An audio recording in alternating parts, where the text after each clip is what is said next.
Yeah. Jamie's incredible. He's incredible. I mean, the way you all play off of each other throughout the film and the evolution, and you see him changing his mind, being won over by the hard work that Attorney Stevenson is putting in. And I think what's remarkable about the film is that it gives us such a realistic portrait. Look, I just buried my brother. He spent 30 years in prison, died in prison, right? So I know the grief, the agony of feeling when that young lady said, "We're on death row too." I felt every day in prison with my brother and knowing what that might mean.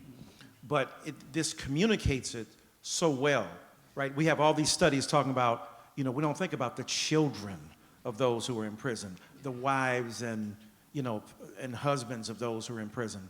So to me, this film does such a brilliant job, cinematically again, of highlighting that it ain't just the person there, it's everybody else who is implicated in that. Tell us why it's important to show that aspect of it. Well, I just think we have done something tragic to poor communities and communities of color.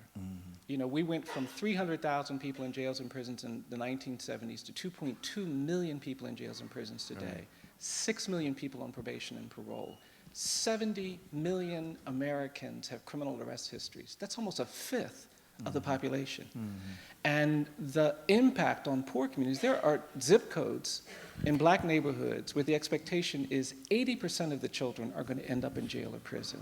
And nobody's talking about it. That's not a topic they're talking about during these presidential debates. That's not a topic that they're talking about. They didn't talk about, and we have to change the environment. We have to make it unacceptable to see life after life be crushed by abuse and police targeting and menacing and fear and all of that stuff. And that's why I just think only when you see the humanity, only when you see the tears and you feel the anguish of mothers who have to worry about their children, who may never do anything wrong, but they have to worry about them anyway.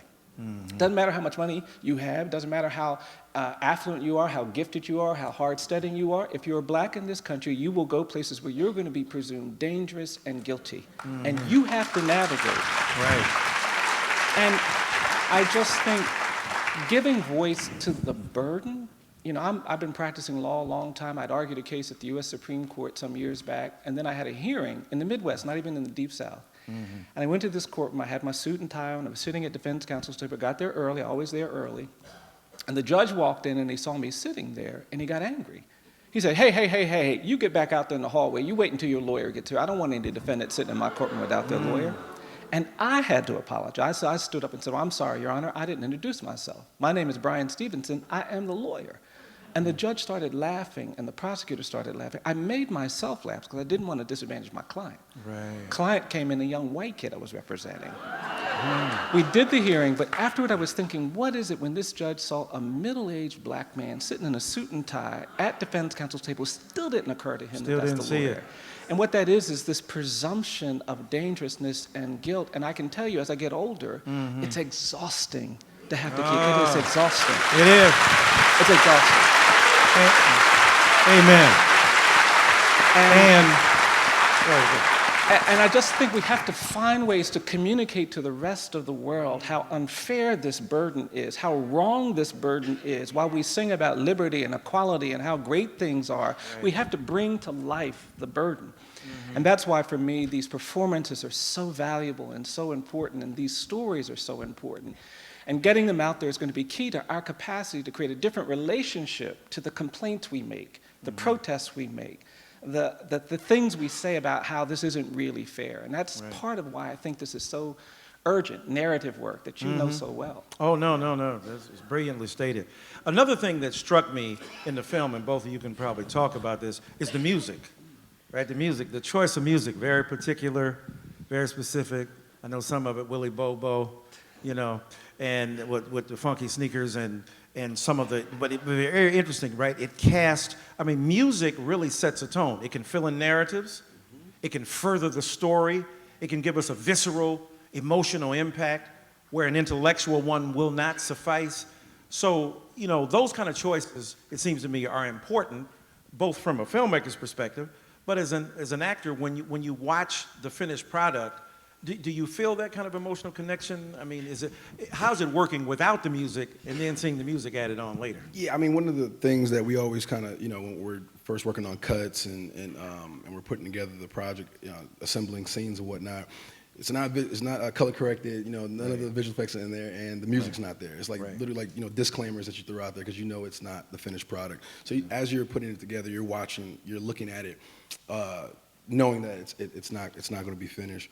But and when you're actually playing the scenes, you're not thinking about music when you're actually in the moment. But in post, you definitely look for musical cues that help the audience feel what they're to help instigate feeling in certain moments, or how you're supposed to feel, or a tonal shift, an emotional shift between characters. Music is a strong tool, in filmmaking that just helps trigger certain emotions, so it's really important. Right. Well, I also want to just give credit to Niija, because she was actually somebody who, if we said, can this happen, can that happen, never said, I don't think we can make this happen. It was just like, I'm going to make this work. And she really, since the film has been shot, I've been so grateful to you for pushing the studio to add more and to do more. You can't do justice work without a soundtrack. Our whole struggle has been animated by our music, from the spirituals to the blues to jazz to the civil rights era, and everybody who was part of that struggle can attest to that. And so the idea that we would try to tell this story without that kind of commitment was really kind of challenging. We didn't really get to it until after the film had been shot. But it's been great to have somebody who is crusading, who believes in the film, who's advocating for the film the way Nija's been advocating. It's been a real privilege to have her voice. Yeah, good. Yeah.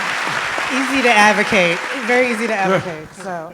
And talk a bit about, given that, right, because one of the things that this second clip got at, the kind of resistance, the skepticism, been there, done that, you coming in, selling us a pipe dream, and it's not going to work, right? I mean, people have earned the right to feel that. How have you seen it evolve? Because one of the beautiful things about this film is that it takes us through time. It gives us a snapshot, an artificial, excavation, so to speak, of a moment in time, but it uses it to illuminate a broader landscape. So tell us, what you've seen that has changed, that gives you the hope, that this film gives the sense of hope that if you work at it hard enough, some things that are intractable can be changed. Well, I'm really grateful that Destin was really thoughtful about how to tell this story, but to set it up with a backstory and a future story. And the backstory is animated by the work, so and I can put my little plug in here. So since we've been doing this legal work, we got to the point a few years ago where we felt like we had to do cultural work as well. Right. So we've opened a museum in Montgomery called the Legacy Museum from Enslavement. So, thank you. And we now have the National Memorial for Peace and Justice. And I want everybody to come to Montgomery. If you haven't been, come to our site. Please go see it. Yeah. You have to go visit. But that becomes a reference point for what is pushing the need to do this work. And then we build in other things. And Destin does a brilliant job, because one of the other people you meet is a man named Anthony Ray Hinton. Right. Anthony Ray Hinton was actually on death row before Walter McMillian. And he was also innocent. And he spends 30 years on death row for a crime he didn't commit. And with that story, he's now on my staff. He's living, breathing.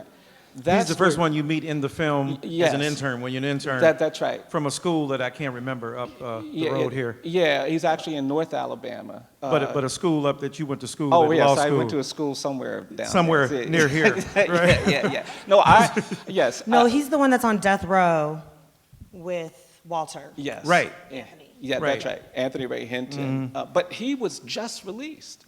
And so it connects to what we're still seeing today. Despite what we achieved with the release of Walter McMillian, things didn't change radically. We still have the same system. We have the same structure. That's right. One of the things you'll learn in this movie is that the sheriff, who is very much a villain, was the sheriff until 9 months ago. Yeah. He got reelected 6 times. He was the sheriff in 2019. And so in that sense, it has an urgency for today. Right. And that was really important to me, that people not believe that this something happened a long time ago isn't still happening now.